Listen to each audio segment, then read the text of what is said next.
Shalom, selamat malam, saudara-saudara yang dikasihi Tuhan Yesus Kristus. Selamat berjumpa dalam renungan pada malam hari ini. Doa dan harapan saya saudara semua ada dalam keadaan yang baik, sehat, penuh sukacita, dan berlimpah berkat Tuhan. Sebelum kita mendengarkan renungan firman Tuhan, mari kita siapkan hati dan berdoa. Bapa Surgawi, Bapa dalam nama Tuhan Yesus Kristus, Tuhan yang sungguh sangat baik, yang selalu peduli, mengasihi dan memelihara kami. Terima kasih untuk penyertaan-Mu di sepanjang hari ini. Tuhan sudah memampukan kami dalam mengerjakan tugas dan tanggung jawab kami. Pada saat ini kami mau mendengarkan sabda firman-Mu. Urapi kami dan berikan kami pengertian untuk memahami akan setiap kehendak-Mu dan dengar-dengaran menuruti firman-Mu. Terima kasih Tuhan. Dalam nama Tuhan Yesus kami berdoa. Haleluya. Amin. Saudara yang dikasihi Tuhan, ayat renungan kita pada saat ini terdapat dalam Kitab Imamat pasal 10 ayat yang pertama. Tertulis demikian. Kemudian anak-anak Harun, Nadab dan Abihu, masing-masing mengambil perbaraannya, membubuh api ke dalamnya, serta menaruh ukupan di atas api itu. Dengan demikian mereka mempersembahkan ke hadapan Tuhan api yang asing yang tidak diperintahkannya kepada mereka. Saudara yang dikasihi Tuhan, hidup adalah pelayanan pada Tuhan.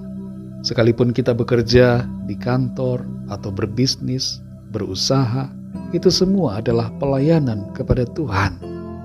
Dan karena itu adalah pelayanan, maka kita perlu melakukannya sesuai dengan perintah Tuhan.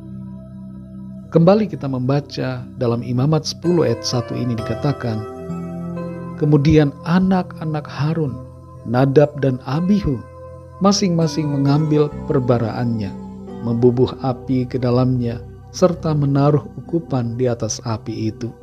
Dengan demikian mereka mempersembahkan ke hadapan Tuhan api yang asing yang tidak diperintahkannya kepada mereka.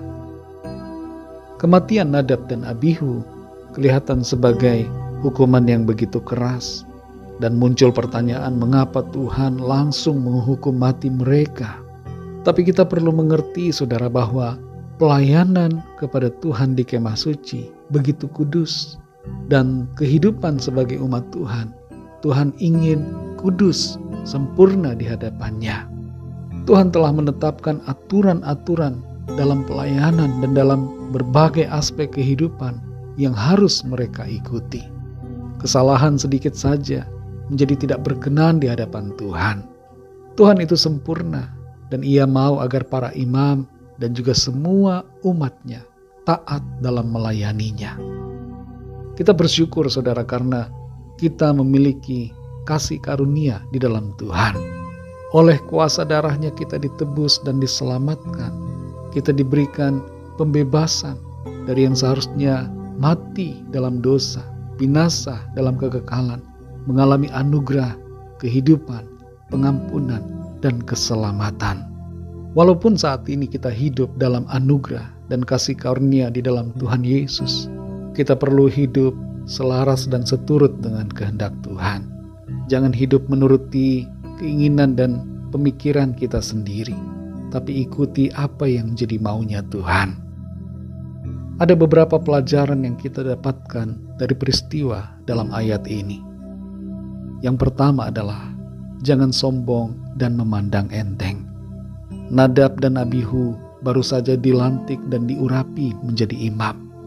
Jabatan imam itu mungkin membuat mereka merasa begitu bangga, tapi kebanggaan mereka tidak terkendali, dan itu menjadi sebuah kesombongan. Akhirnya mereka memandang enteng perintah Tuhan dan menganggap tidak apa-apa mempersembahkan korban menurut inisiatif dan pikiran mereka sendiri. Mereka mengambil peranan yang seharusnya dilakukan oleh Harun. Mereka meninggikan diri mereka untuk tugas yang tidak seharusnya mereka kerjakan saat itu. Dan ditambah lagi, mereka mengambil api yang asing, bukan dari api yang berasal dari Tuhan yang menyala di atas mezbah. Dari sini saudara kita perlu belajar merendahkan diri. Meskipun kita dipilih untuk melayani Tuhan, menjadi sosok yang diperhatikan publik, punya kuasa, diangkat, dipromosikan Tuhan, dalam jabatan atau karir kita. Jagalah jangan sampai kita menjadi sombong dan memandang enteng. Ada kecenderungan kita sebagai manusia menjadi tinggi hati ketika kita ada di puncak, sehingga kita meremehkan banyak hal, merasa diri paling benar dan paling berkenan di hadapan Tuhan. Kita perlu mengikuti selalu tuntunan Tuhan dan jadi rendah hati sesuai dengan firman-Nya. Yang kedua, saudara, jangan melakukan yang tidak disuruh oleh Tuhan. Dan sebaliknya, jangan sampai kita tidak melakukan apa yang diperintahkan Tuhan. Nadab dan Abihu mungkin bisa dibilang terlalu bersemangat, tapi mereka tidak dengar-dengaran. Seringkali ada orang yang sangat sibuk, rajin, tapi apa yang dilakukannya berlawanan dengan perintah yang diberikan. Kita hendaknya, saudara, jadi pribadi yang melakukan apa yang disuruh Tuhan, bukan apa yang tidak disuruh olehnya. Dalam berbagai hal di hidup kita, bukan saja terbatas dalam hal pelayanan rohani, kita hendaknya menuruti apa yang Tuhan perintahkan. Saat kita memilih pasangan hidup, ketika melakukan pekerjaan, saat berbisnis, dan dalam berbagai hal, jangan mendahului Tuhan dan jangan bertindak tanpa seizin Tuhan. Mintalah hikmat dan tuntunannya. Berdoalah agar kita mengerti kehendak-Nya dan bertindak seturut dengan maunya Tuhan, supaya keadaan kita baik dan dalam keberkatan. Saudara yang dikasihi Tuhan, selalu ada konsekuensi dari sikap dan tindakan kita. Maka dari itu perlu kita berhati-hati dalam bersikap dan melakukan segala sesuatu. Hidup melayani Tuhan adalah hidup yang mengikuti perintah Tuhan. Layanilah Tuhan dengan kerendahan hati dan layanilah sesuai dengan perintah Tuhan. Mari kita berdoa. Terima kasih Tuhan, kami mengucap syukur untuk firman-Mu yang mengajarkan kepada kami agar kami melayani-Mu dengan kerendahan hati, tidak sombong dan memandang enteng.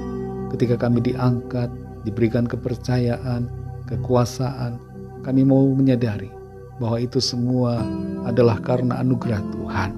Dan tidak sepantasnya kami merasa diri tinggi dan memandang remeh segala sesuatu. Ajar kami Tuhan untuk senantiasa taat, dengar-dengaran pada apa yang menjadi kehendak-Mu. Tolong kami ya Roh Kudus, untuk kami lebih peka dan semakin mengerti apa yang menjadi kehendak Tuhan bagi kami. Berkati kami Tuhan di sepanjang malam hari ini, lingkupi kami dengan kuat kuasa-Mu, dan bangunkan kami kembali besok pagi dengan kekuatan baru, untuk kami pakai memuliakan nama-Mu Tuhan dalam segala aktivitas kami. Kami berdoa bagi yang sakit dan yang sedang dalam pergumulan, agar Tuhan menjamah, menyembuhkan, dan menyatakan jalan keluar, mujizat-Mu bagi setiap kami. Ampuni kami Tuhan akan dosa dan kesalahan kami, seperti kami juga mengampuni orang yang bersalah kepada kami. Terima kasih Tuhan, dalam nama-Mu yang kudus, nama Tuhan Yesus Kristus, kami sudah berdoa dan mengucap syukur. Haleluya. Terimalah berkat Tuhan. Tuhan memberkati engkau dan melindungi engkau. Tuhan menyinari engkau dengan wajah-Nya dan memberikan kasih karunia. Tuhan menghadapkan wajah-Nya kepadamu dan memberikan damai sejahtera. Berkat anugerah dari Bapa Surgawi, cinta kasih karunia dari Tuhan Yesus Kristus, dalam persekutuan dan penghiburan Roh Kudus, menyertai kita semua sekarang ini dan sampai selama-lamanya. Dalam berkat nama Tuhan Yesus Kristus. Haleluya. Amin. Puji Tuhan, saudara yang dikasihi Tuhan, saya percaya firman Tuhan menjadi berkat dan kekuatan buat saudara semua. Dan Roh Kudus akan menolong saudara untuk lebih lagi memahami kebenaran firman Tuhan. Tuhan Yesus memberkati saudara semua. Selamat malam, selamat beristirahat, dan sampai jumpa dalam renungan yang berikutnya. Haleluya.